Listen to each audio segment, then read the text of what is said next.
Hello everyone, good morning সবাইকে। কেমন আছো? আমার নতুন একটা ভিডিওতে তোমাদের সবাইকে ওয়েলকাম জানাই। সকালবেলা স্নান দান সেরে এখন ছাদে এসেছি। তারপর এখানে মা পুজো দিয়ে দিয়েছে।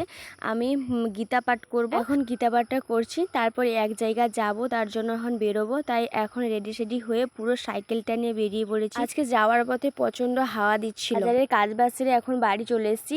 আর ভাই গিয়েছিল খেলতে, তো ম্যান অফ দ্য ম্যাচ হয়েছে, তো ট্রফি পেয়েছে। সন্ধ্যাবেলাতে ভাই তো বাজারে গিয়েছিল, গিয়ে আমাদের যেই দোকানে সবসময় জামা কাপড় নেওয়া হয় সেই দোকানে আজকে শুভ হালখাতা ছিল, তো সেখানে মিষ্টি দিয়েছে, ক্যালেন্ডার আর ব্যাগ দিয়েছে, তো ভাই নিয়ে এসছে।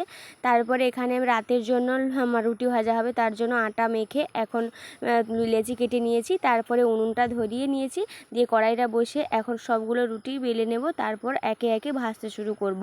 তো আজকে ভিডিওটা এই পর্যন্ত। কেমন লাগলো তোমাদের অবশ্যই কমেন্টে জানাবে। যদি আমার ভিডিওগুলো ভালো লাগে চ্যানেলটা সাবস্ক্রাইব করে পাশে থাকবে। চলো টাটা।